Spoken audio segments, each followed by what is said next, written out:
This is Jordan Tower with JT News. Make sure you smash that like button, smash that subscribe, and let's get right into the news. All right, so we're talking about, the Kendrick Lamar performance obviously ruffled some feathers this week, okay? Some people didn't like it, some people liked it, some people were overanalyzing it, whatever, okay? It was good. It was good, okay? It wasn't the best ever, but it was good. Like, it wasn't bad, Like, just the song selection could have been different to me. Anyways, Punch, TDE members are just desperate to hold on to Kendrick when he's moved on to PG Lang, okay? They didn't treat him right over there.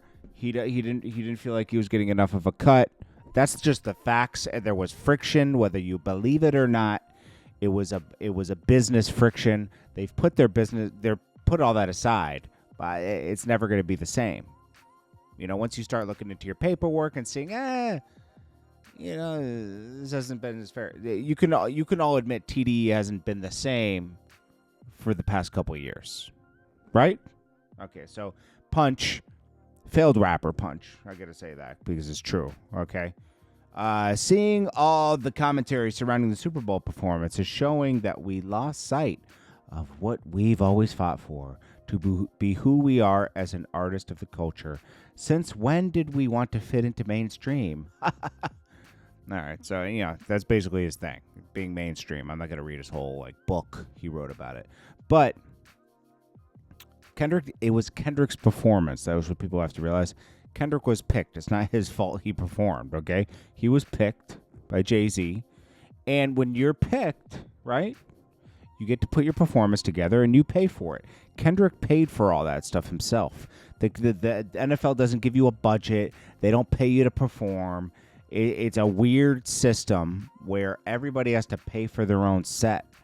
It's like, you're going to get a lot of opportunities from this. You might as well do it, because you are going to get a lot of eyes on you at one time.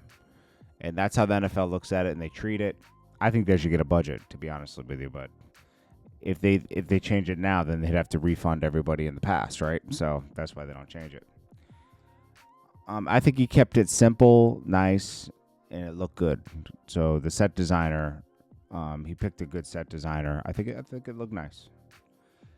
Gilly the Kid draws back the curtain on Rock Nation brunch. He says, this is just a show to Jay-Z, to the other people that pay him, meaning he says it's all about branding.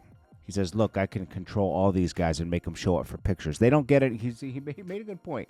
Nobody gets anything out of this brunch but a picture. That's it. Meanwhile, Jay-Z looks like he has all this influence and people give him the money. And it takes away from your brand because you look like you're following somebody else's brand. So you give them all the power. He's right about that. That's a good way to look at it. I like how Gilly and Wallow look at things from a different perspective now. And so I got to credit that a lot to Wallow.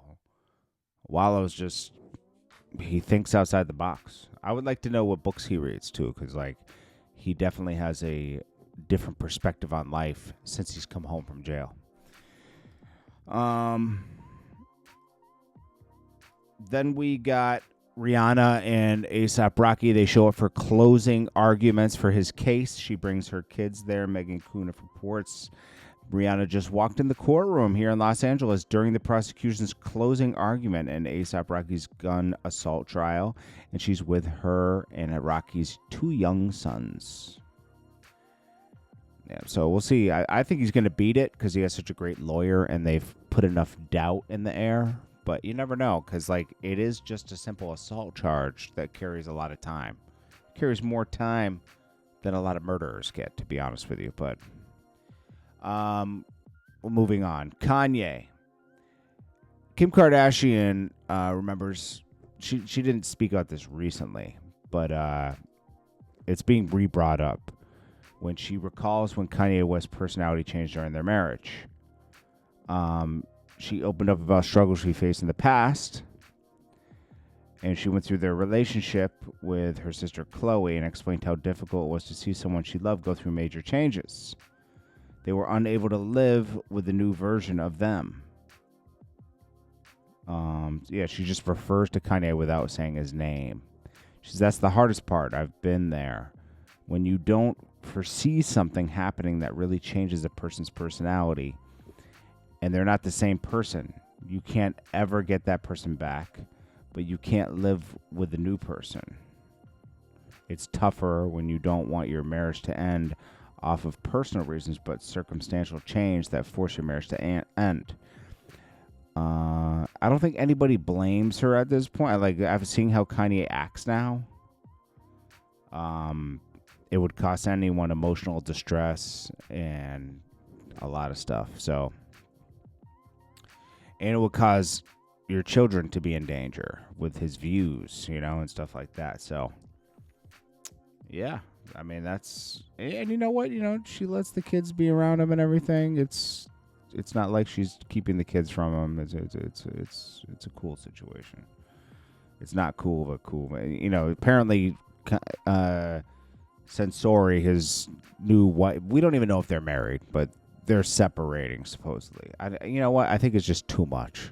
He went on another rant talking about anti-Semitism and all this, and keeps getting canceled. Shopify doesn't want to host him.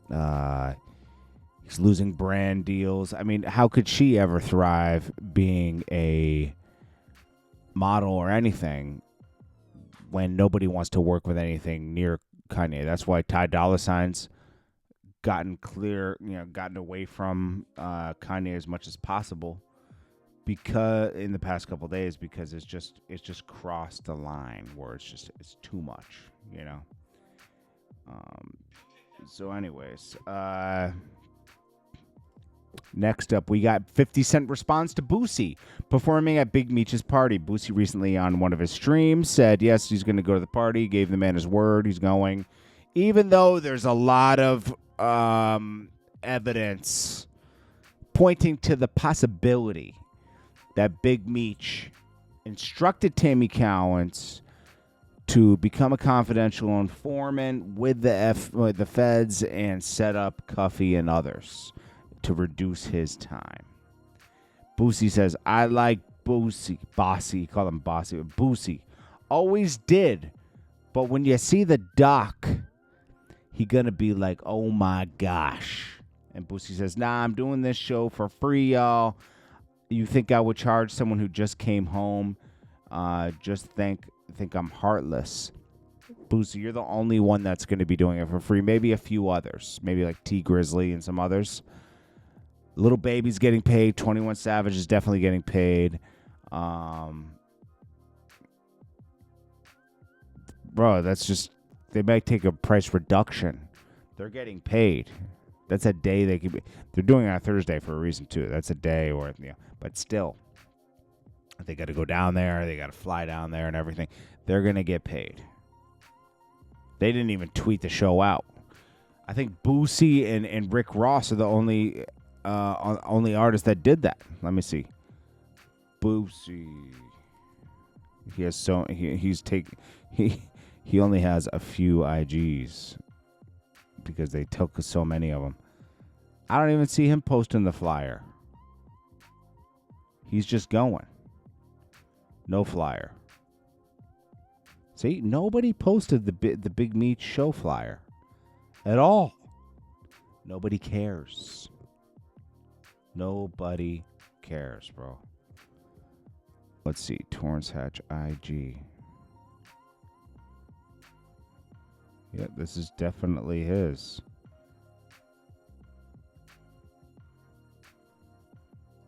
He didn't even post it on his IG. Nobody cares that Big Meech is home, man. He's doing this concert, and that's it, man. Anyways, next up, Drake. Yo, Ebro's like, Drake isn't important to the culture. Kendrick is. Da-da-da-da. Yo, he hates Drake, bro. To be on Hot 97 talking like that is crazy. To be honest, like, do that on your podcast. Okay, so Drake and P&D's album, they have bunnies on the back, and then for some reason, Freddie Gibbs is like, oh, they stole my rabbits. Bro, nah, man. Like, rabbits have been a thing. This is from Bugs Bunny, okay? Yeah, you have rabbits too. That doesn't mean they stole rabbits. Like, dude, Freddie Gibbs, stop. Vibes Cartel gives Beanie Man his credit. He salutes him, even though they're clashing right now over, Beanie Man's really in his feelings that people are claiming Vibes Cartel is the claim of dancehall. I mean, the king of dancehall in Jamaica. Beanie Man feels like he's the king of dancehall. Not even he would be the king of dancehall. He's a legend. Don't get me wrong, but if you're going to just go by numbers like Beanie Man's trying to, you would go like Sean Paul or somebody like that, like, right? Because you would go commercial. Sean Paul has way more listeners, so. And I know that's controversial, but we all know Vibes Cartel is the king of dancehall, and that's who Jamaica chose to crown. Soulja Boy goes after Blueface in a new freestyle. The dude's locked up, bro. Leave him alone. And Cardi B puts her two personalities out there, but it's like, dude, Cardi B, you're spinning out of control, man. You're showing people too much. You smoking cigs and everything. It's like, come on, man. Keep it a little more classy, Cardi B. People don't need to see that side.